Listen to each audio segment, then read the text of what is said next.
फरक पडत नाही आम्हाला. विशाल परत कोण, त्याचं कार्य काय, तो माणगाव खोऱ्यात राहतो, तुम्हाला ओळख आहे का, इथे काय 1-2 विहीर, पाण्याची योजना, शाळा, कॉलेज, बालवाडी दिलंय का, काही संबंध नाही. तुम्ही एवढे राजकीय पक्ष सोडून विशाल परबकडे का वळलेत, मला संशय येतो थोडा. हां, विशाल परबचं डिपॉझिट राहत नाही. का बरं तुला शॉक लागला का, काय झालं अचानक, काय झालं, आदल्या दिवशी आमच्या रवी चव्हाण बरोबर होते, दुसऱ्या दिवशी जाऊन मातोश्रीत जाऊन प्रवेश का घेतलास. मी 90ला आलो या जिल्ह्यात, मला पाठवलं निवडणुकीला. त्यावेळेला राजन तेली दुकानात पुड्या बांधत होता. कोण नव्हता, पुड्या बांधत होता. घर नव्हतं, दुसऱ्याकडे राहायचा, मामांकडे राहायचा. वडील घोडग्याला राहायचे, घोडग्याला. वडिलांना पण कधी बघायला जायचं नाही.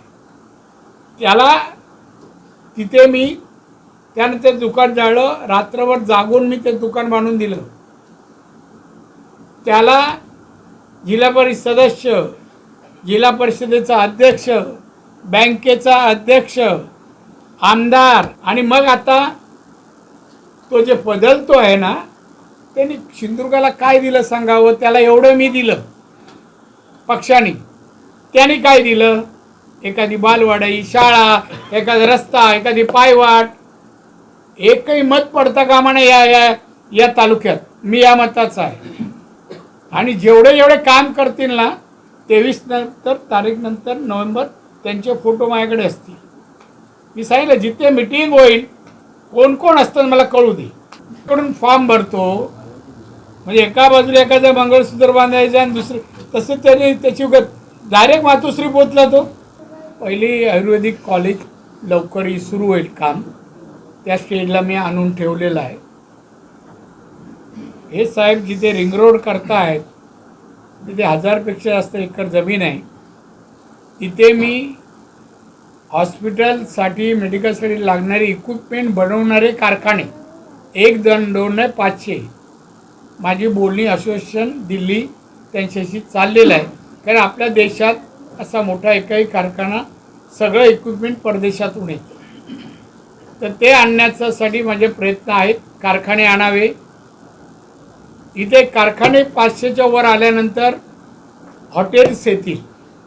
कारण हा तालुका विमानतळ मोफापासून हाफ एन आवरवर आहे, अर्धा तास. हायवे 35-40 मिनिटावर आहे. पोर्ट वेंगुर्ला 1 पाऊण तासावर आहे, म्हणजे 1 तासाच्या आत आहे.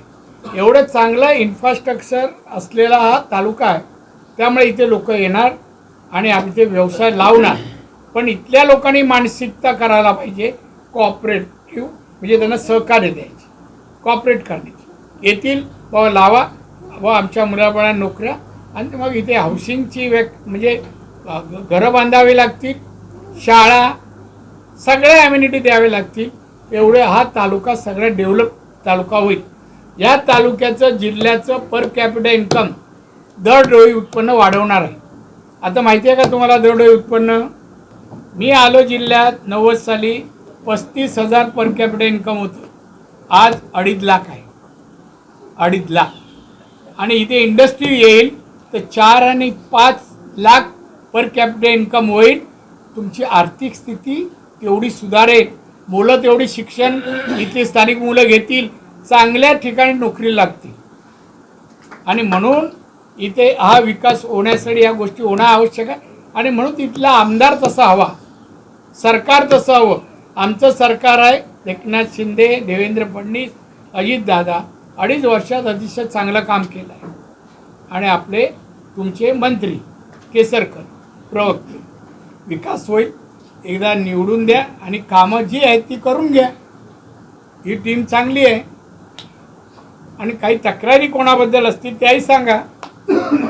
23 नोव्हेंबर नंतर मी सगळे फोटो जमा करणार, ते रात्रीचे खेळ करणाऱ्यांचे पण. हां, आता इलेक्शन संबंधात पत्रकारांना बातम्या पाहिजे ना, हायलाईट, ते देणार मी, काळजी करू नका.